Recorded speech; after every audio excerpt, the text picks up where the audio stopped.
एक बार गौतम बुद्ध अपने आश्रम में अपने सभी शिष्यों को शिक्षा दे रहे थे कि दुनिया की सबसे तेज छुरी हमारी जुबान है और दुनिया के सबसे खतरनाक हथियार हमारे शब्द है, जो बिना किसी का खून बहाए लोगों को अंदर ही अंदर मार सकते हैं।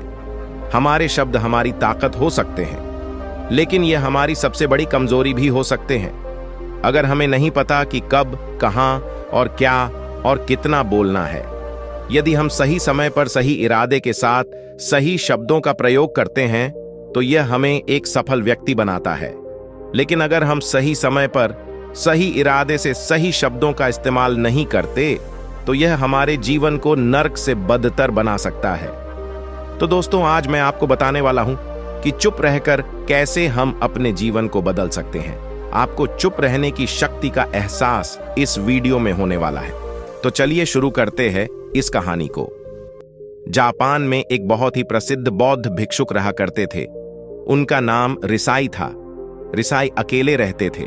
दुनिया के शोर शराबे से दूर जंगल में वो रहते थे और वह बड़े ही ध्यानी और प्रभु भक्त व्यक्ति थे, इसलिए वह पूरे जापान में बहुत अधिक प्रसिद्ध थे। एक दिन एक राजकुमार रिसाई के पास आया और बोला, हे प्रिय भिक्षु, मैं हमेशा थका हुआ, निराश और परेशान महसूस करता हूं। मेरा मन बहुत अशांत रहता है। हालांकि मेरे पास सब कुछ है, दौलत, शोहरत, सुख सुविधाएं, जो हर व्यक्ति चाहता है या पाने की इच्छा करता है, लेकिन फिर भी मेरे अंदर इतनी अशांति और चिंता क्यों है? रिसाई ने उसकी बात बहुत ही ध्यानपूर्वक सुनी और कुछ सोचने के बाद कहा, तुम इस प्रश्न का उत्तर जानते हो, बस तुमने कभी इस प्रश्न को हल करने की कोशिश नहीं की है। रिसाई ने आगे कहा, मैं एक अनुसंधान करना चाहता हूं, क्या तुम मेरा साथ उसमें दोगे? इस अनुसंधान के बाद तुम्हारे जीवन में किसी भी तरह की अशांति और चिंता नहीं रहेगी। ये बातें सुनकर राजकुमार बहुत हैरान था। उसने रिसाई से कहा, बताइए मुझे क्या करना होगा? अपने मन की शांति के लिए मैं कुछ भी करने को तैयार हूं। राजकुमार की इन्हीं बातों को सुनकर भिक्षु ने कहा, तो फिर आप अगले 15 दिन के लिए मेरे आश्रम में रहोगे और एक सामान्य व्यक्ति की तरह अपना जीवन व्यतीत करोगे, और इन 15 दिनों में तुम अकेले और चुपचाप रहोगे, जितना हो सके कम बोलोगे। राजकुमार उस भिक्षु की बातें सुनकर सहमत हो गया। पहले दिन राजकुमार को लगा कि उसका मन सामान्य से अधिक अशांत और विचलित है। उसके मन में तरह तरह के विचार आ रहे हैं और वह आम लोगों की तरह जीवन जीने में असहज महसूस कर रहा है। उसे अंदर से बोलने की इच्छा हो रही थी, लेकिन वह चुपचाप रहा। उसके मुंह से एक भी शब्द नहीं निकला, बस वह चुपचाप बैठा रहता। लेकिन रात होते होते उसे अंदर ही अंदर शांति का अनुभव होने लगा। उसके लिए यह अनुभव अजीब था। वह खुद से पूछ रहा था कि वह अंदर ही अंदर इतना खुश क्यों है और उसकी आंतरिक बेचैनी और चिंता कम क्यों होने लगी है। अगले दिन राजकुमार अकेला चुपचाप बैठा रहा और वह प्रकृति को निहार रहा। वह पौधों को, फूलों को, आकाश में उड़ रहे पक्षियों को, वह अपने जीवन में पहली बार यह अद्भुत दृश्य महसूस कर रहा था कि उसके पास कितनी सुंदरता है। वह दिन भर प्रकृति की सुंदरता को निहारता रहता और उसकी ताजगी को महसूस करता रहता। इसी तरह से 10 दिन बीत गए और उसके मन की सारी बेचैनी, सारी हलचल, सारी उत्तल पुथल और सारा तनाव गायब हो गया। 11वें दिन की सुबह राजकुमार फिर से एकांत में बैठ गया और कुछ ही मिनटों में उसकी आंखें अपने आप बंद हो गईं और वह गहरे ध्यान में चला गया। वह पूरे दिन वहीं पर आंखें बंद करके बैठा रहा और गहरे ध्यान में डूबा रहा। ना कोई शब्द, ना कोई चिंता। राजकुमार भीतर से असीम शांति और आनंद से भर गया। राजकुमार अपने बाकी के 4 दिन इसी तरह गहरे ध्यान में व्यतीत करने के बाद 15 दिन बाद रिसाई के सामने प्रस्तुत हुआ और रिसाई को प्रणाम करके बोला, प्रिय भिक्षु, मुझे उत्तर मिल गया कि मेरे मन में इतनी उथल पुथल और चिंता क्यों थी। मैं जान गया कि मेरा मन इतना अशांत और विचलित क्यों था। रिसाई मुस्कुराते हुए पूछा, बताओ क्या उत्तर मिला तुम्हें? राजकुमार ने कहा, मैं आवश्यकता से अधिक बातें करता था। मैं किसी पर भी अपने शब्द और ऊर्जा व्यर्थ करता था। मैं दिन भर अपने लोगों से फालतू की बातें करता रहता और फिर उन्हीं के बारे में अकेले में सोचता रहता। और ज्यादातर समय नकारात्मक ही सोचता रहता। इस तरह मैं बस अपना समय बर्बाद कर रहा था। ज्यादा बोलने और नकारात्मक सोचने की वजह से मेरा मन अशांत और बेचैन हो गया था, और इसी वजह से मैं किसी भी काम को ठीक से नहीं कर पा रहा था, जिसकी वजह से मैं हर काम में असफल होने लगा। और फिर इन्हीं लगातार मिलने वाली असफलताओं की वजह से ही मैं और भी उदास और चिड़चिड़ा हो गया। इन्हीं सभी चीजों की वजह से मेरा जीवन नष्ट हो रहा था, लेकिन यहां पर बिताए हुए 14 दिन मेरे लिए पूरी तरह से अलग थे। मुझे कुछ अलग ही एहसास यहां पर हो रहा था। अब मुझे ऐसा लग रहा है मैं अपना जीवन पूरी तरह से जी रहा हूं, लेकिन इससे पहले मैं अपना जीवन गलत तरीके से जी रहा था। और मैंने यह भी सीखा कि हमें सिर्फ ध्यान करने की जरूरत नहीं है।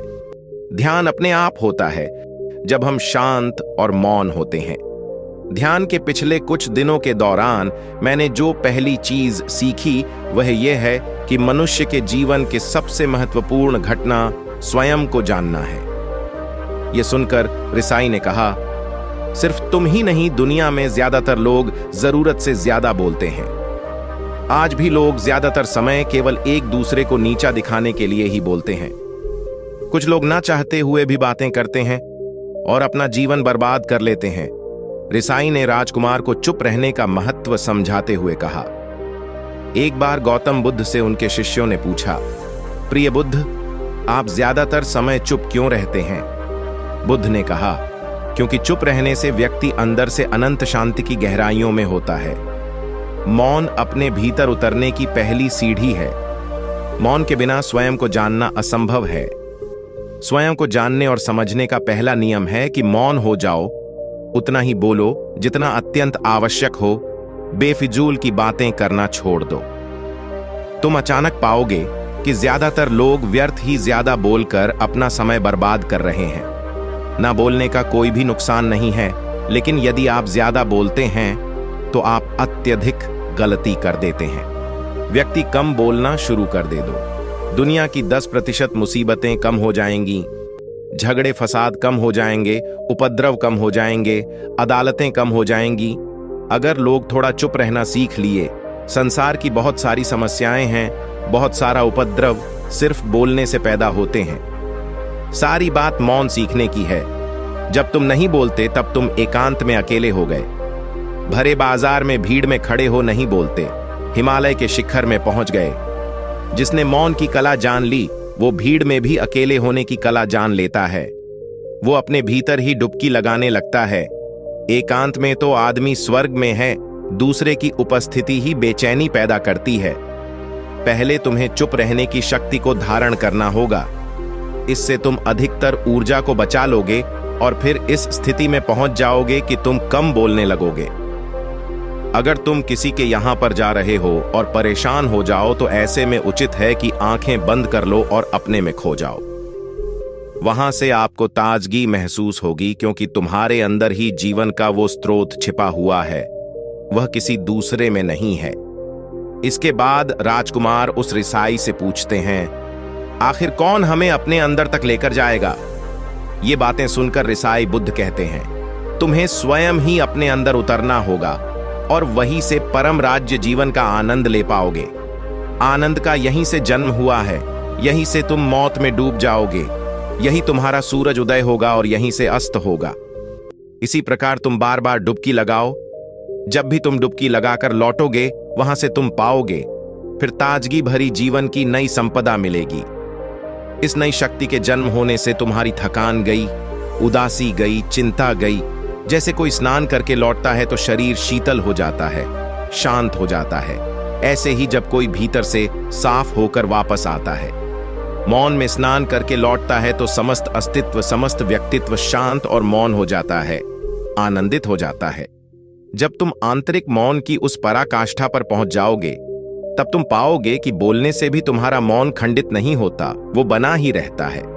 उसकी एक अंतर्धारा लगातार तुम्हारे भीतर बहती रहती है। तुम बोलते तो हो, तुम शब्द का उपयोग भी करते हो, लेकिन वो तुम्हारे मौन को खंडित नहीं कर पाती।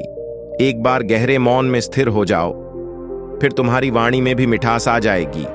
तुम्हारा बोलना संगीत पूर्ण होगा, तुम्हारा बोलना सत्य होगा, तुम बोलोगे तो दूसरों पर भी शीतलता छा जाएगी। जैसे ही तुम अंदर से चुप होते हो, तुम इतने शक्तिशाली होने लगते हो कि समाज की निर्भरता तुम छोड़ने लगते हो और तुम्हारे जीवन में एक मस्ती आती है जो केवल दीवानों के जीवन में होती है।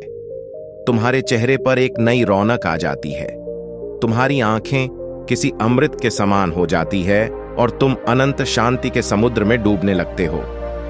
इतना कहकर भिक्षु रिझाई ने अपनी बात खत्म की और वो मौन में चले गए। राजकुमार उनका धन्यवाद कर कर अपने महल में चला गया। दोस्तों, आपने भी अनुभव किया होगा कि बहुत ज्यादा बात करने से दिमाग अशांत हो जाता है, जिससे हम अपने दिमाग पर नियंत्रण खो देते हैं और साथ ही अपना ध्यान भी खो देते हैं। जो लोग बहुत ज्यादा बोलते हैं उनके पास किसी एक काम पर ध्यान केंद्रित करने की काबिलियत नहीं होती। वो अपने किसी भी लक्ष्य पर पूरी तरह से केंद्रित नहीं कर पाते। अगर हमारा दिमाग एक जगह केंद्रित नहीं है तो हम जीवन की सच्चाई नहीं समझ पाते और ना ही मनचाही सफलता कभी हासिल कर पाएंगे। इसके अलावा भी आपने देखा होगा कि जो लोग अधिक बोलते हैं वो अक्सर लोगों के बीच हंसी का पात्र बन जाते हैं, और जो लोग कम बोलते हैं और अपनी बात पर कायम रहते हैं उन्हें लोगों से सम्मान मिलता है। लोग उनकी बातों को सुनते हैं और उन पर भरोसा भी करते हैं। जो लोग जरूरत से अधिक बोलते हैं और अपने विचारों के बारे में पक्के नहीं होते, उनका दिमाग स्थिर और विचलित रहता है, शोर से भरा रहता है, और एक अशांत दिमाग वाला व्यक्ति जीवन में किसी भी चीज में सफल नहीं हो पाता, क्योंकि वह किसी भी काम में ध्यान नहीं लगा पाता। यदि किसी व्यक्ति को यह पता है कि उसे कब, कहां और क्या बोलना है, तो वह व्यक्ति सच में बहुत बुद्धिमान है, और ऐसा व्यक्ति जहां भी जाता है उसका व्यक्तित्व आकर्षण का केंद्र बन जाता है और वह जो कुछ भी करता है उसमें सफल अवश्य होता है। अगर हम किसी महान और सफल व्यक्ति के व्यक्तित्व को गहराई से देखें तो पाएंगे कि वो कम बोलते हैं और कम से कम शब्दों में अपनी बात खत्म कर देते हैं। वो बोलने से पहले वो चीजों और जिसके बारे में उसे बोलना है उनके बारे में गहराई से सोचते हैं। लेकिन जो लोग बहुत ज्यादा बोलते हैं, बहुत बार वो झूठ भी बोलते हैं और अपनी बातों से दूसरों के मन और विचारों पर कचरा डालते रहते हैं। वह ज्यादातर समय दूसरों की बुराई करते रहते हैं, इसलिए उनके अपने भी उनसे नफरत करने लगते हैं और उनसे बचने की कोशिश करते हैं। हमारे भारतीय उपनिषदों में कहा गया है कि हमारे शब्द वास्तविक ब्रह्म शक्ति हैं।